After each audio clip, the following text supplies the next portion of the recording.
Kung ano man yung problema mo, Baron, nandito kami para tumulong sa'yo.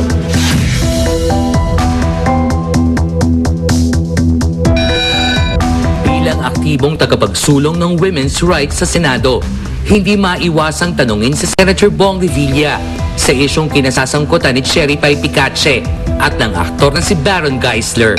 Nakakalungkot, no, yung pangyayari na yan kasi isa tayong artista.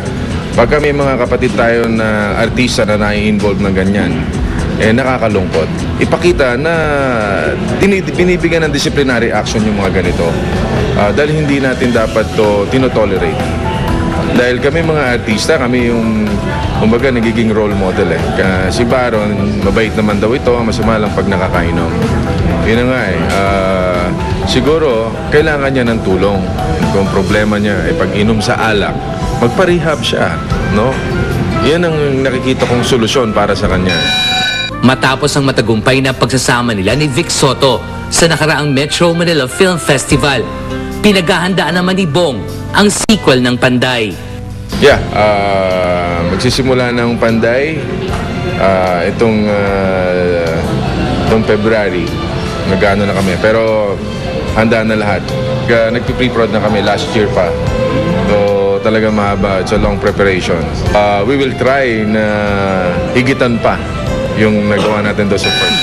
Samantala, kinunan din namin ng pahayag ang senador sa isyong pinopormahan ng anak niyang si Jolo, ang kapuso artist na si Chris Bernal. Basta sinasabi ko sa kanya, kailangan alam mo yung goal mo, alam mo yung priorities mo in life. Hindi ka dapat magulo yung utak. Focus ka, stay focused. Pagka masyadong sabog ang utak mo, wala kang ma-accomplish niyan.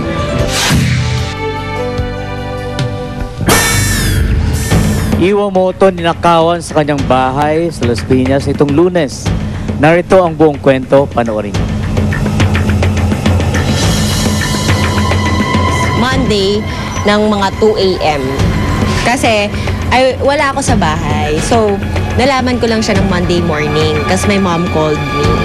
Kasi galing ako ng Cebu nun para sa sinulog. Tapos, umiiyak nga yung mom ko. Ang nangyari daw, kasi yung dogs ko, every night, hindi sila pwedeng matulog ng magkasama kasi they fight.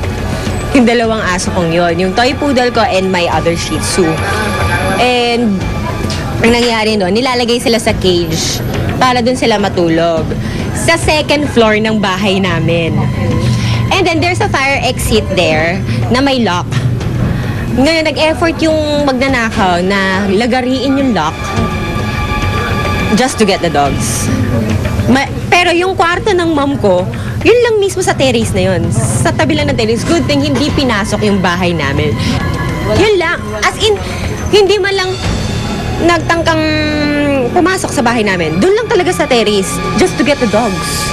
Pero nag-file ka ba ng reklamo? Yes. Actually, mom ko ang nag-file kasi nung time na yon, sobrang hindi talaga ako makagalaw. Hindi ako makausap ng matino. Nag-iiyak lang ako, nag-iiyak. Hindi ko alam kung may mga taong galit sa amin or what. Sana, wag naman kasi ang tagal na namin dun doon na ako lumaki, diba? Wala naman sanang talo-talo.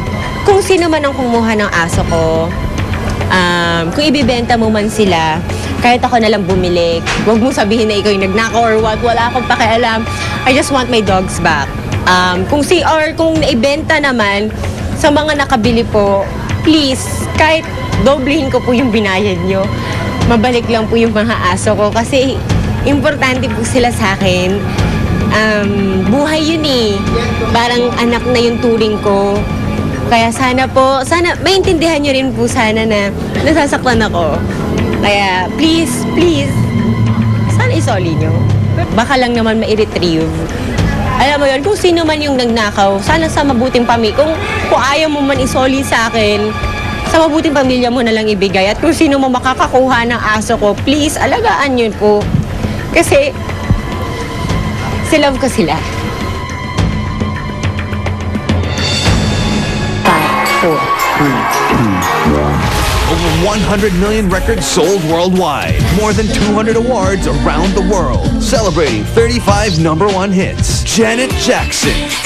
Janet Jackson, #1's World Tour, live in Manila on February 4, Friday at the PICC. Get up close and personal and celebrate 35 of her #1 hits. One night only. Limited seats. Book now. Call Ticket World.